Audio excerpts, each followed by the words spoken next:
Welcome to the channel Prophecies of Tomorrow. Today, I want to invite you to a powerful and perhaps transformative reflection. Have you ever felt deeply alone, even when surrounded by people? Have you ever had the feeling that the world around you doesn't understand your thoughts, your emotions, your essence? Carl Jung, one of the greatest thinkers of the last century, believed that loneliness is not a burden, but a portal to something greater. He saw the loner as someone destined for a unique journey, full of challenges, but also extraordinary gifts. In this video, we will delve into the psychology of being lonely, exploring how this experience can be a call to self-discovery, connection with the divine, and inner transformation. Stay with me until the end, because we're going to explore the mysteries of the human soul, understand why loneliness can be the greatest gift you've ever received, and discover how it can change your life and the lives of those around you. Grab a coffee, settle in, and prepare for a journey into the depths of your mind and spirit. Shall we go together? In Carl Jung's view, loneliness is not just a passing emotional state, but a profound journey of self-discovery, which he called the process of individuation.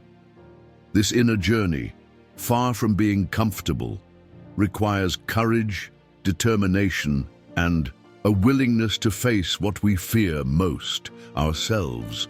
Jung saw the loner as someone who, by removing themselves from the distractions of the external world, begins to hear the silent voice of their true self. It is in this isolation that social masks fall, and the individual finds himself face to face with his essence. But who is capable of facing their own truth without fear? Few dare. Therefore, the loner is often seen as someone different, misunderstood, but also deeply necessary for the evolution of society. The process of individuation is a journey towards completeness. Jung believed that we all carry untapped potentials within us, but to access them, we must let go of the ideas others have placed about who we should be. This break with the outside world can be painful. Think about a time when you felt like you were swimming against the current.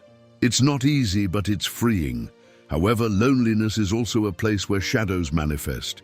Jung described the shadow as the sum of all aspects of our personality that we deny or repress. It contains fears, traumas, and desires that we often prefer to ignore. But in solitude, there is nowhere to escape. These aspects emerge, forcing us to face them. And here, an important question arises. Do you have the courage to look at your shadow? The lonely person's journey, according to Jung, is marked by moments of deep discomfort, but also of transformation. It is in the confrontation with the shadow that we begin to integrate parts of ourselves that were previously separate. Imagine, for example, an artist who only finds inspiration in moments of isolation. In solitude, he accesses something within himself that would otherwise remain hidden. This is no different from what happens to each of us. In introspection, we find answers that are not available in the noise of the world. But loneliness is not just about confrontations. It is also a place of reconstruction. Jung believed that by embracing our shadows, we begin to build a new relationship with our true self. This process can be compared to alchemy, a topic he frequently explores. In spiritual alchemy, the base is purified. Base metals are transformed into gold, and the individual emerges as a richer, more integrated version of themselves. Along this journey, the loner also discovers a deep connection with the world around him. Although solitude may feel like a withdrawal, Jung saw it as an opportunity for reconnection. He believed that when we know ourselves deeply, we begin to understand others more empathetically. Isn't it curious to think that by withdrawing from the world, the solitary becomes more prepared to contribute to it? In the end, Jung describes the loner as an explorer. He does not follow the predefined paths of society, but creates his own path. And that requires courage. Courage to be misunderstood, to face internal challenges, and to continue walking even when there seems to be no clear destination. And you? Are you willing to venture on this journey to discover who you really are? For Carl Jung, the solitary journey goes beyond a psychological process. It becomes a spiritual experience. In his writings, Jung emphasized that true transformation occurs when the solitary individual connects to what he called the higher self. This self is not just a part of the individual, but also the expression of something greater and more universal, the divine image within each of us. But what does finding this higher self mean in practice? For Jung, it is in silence and introspection that this presence manifests itself. When we turn away from the incessant noise of the outside world and look within, we can hear a subtle and powerful voice that guides us. This voice is nothing other than the expression of the divine within us. Have you ever experienced moments when, in solitude, you felt something greater than yourself? Perhaps a moment of profound peace during prayer, a sense of awe before the vastness of nature, or a flash of clarity amid confusion. These moments, according to Jung, represent the approach of the higher self. He believed that in these encounters we find not only solace, but also meaning to our existence. Jung's experience with the higher self can also be seen in his exploration of the collective unconscious. He suggested that by connecting with the divine, the individual also tapped into a reservoir of wisdom shared by humanity. Isn't it curious to think that, in solitude, we can feel more connected to the whole? It is important to remember that meeting the divine does not require special places or elaborate rituals. It can happen anywhere, in a silent room, during a solitary walk, or even in a moment of deep suffering. The essential thing, according to Jung, is to be open to this experience. Have you allowed yourself moments of stillness to explore this deeper dimension of life? How do you seek to connect with something bigger? Jung also alerts us to the challenges of this encounter.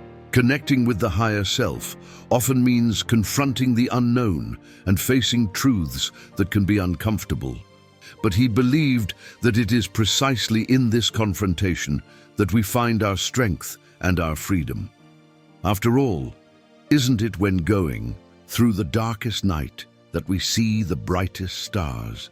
As we deepen this connection, we discover that solitude transforms into a sacred space. It stops being something that isolates us and becomes a bridge to the divine. Jung saw this as a form of personal redemption, a path to transcending the limitations of the ego and embracing a greater reality. And you? How have you experienced your loneliness? Have you found peace, wisdom, or perhaps new questions? Share your reflections in the comments. Let's create a space for exchange where we can learn from each other, drawing inspiration from Jung's powerful legacy. Those who embrace solitude often find that it brings unexpected gifts. Jung believed that the loner had an advantage, the ability to see the world more clearly and deeply. In solitude, we can access a wisdom that is often obscured by the noise of everyday life. Have you ever noticed how, in moments of isolation, your thoughts become clearer and your emotions more intense? These moments of introspection often lead to powerful insights into who we are and what we want. For Jung, solitude also allowed people to find their creativity and explore their passions. So, what have you created or discovered in solitude?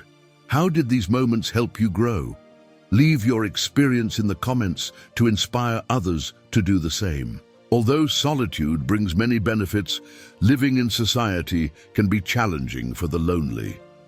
Jung observed that those who embrace their uniqueness often face misunderstanding and even rejection. Have you ever felt that your way of thinking or living was not accepted by others? Jung encouraged people not to conform to social norms, but to remain true to themselves. He said that the world needs loners, as they are the ones who often bring the most transformative ideas. But how do you balance the desire for authenticity with the need for connection? This is a question that many face. Do you believe it is possible to be true to yourself and still find space in society? At the end of his life, Carl Jung reflected on the role of the solitary in humanity. He believed these people were spiritual pioneers, paving the way for new understandings of the human soul. The legacy of the loner, according to Jung, lies in his ability to navigate between the inner and outer world, bringing profound insights to illuminate the journey of others. Have you ever thought about how your loneliness can impact not only your life, but also the people around you? Jung believed that the loner, by knowing himself deeply, becomes a beacon for those who still seek to understand themselves. The loner leaves a trail of wisdom, creativity, and transformation. It's not an easy life, but it's a life of meaning. How can you transform your own loneliness into a legacy of light?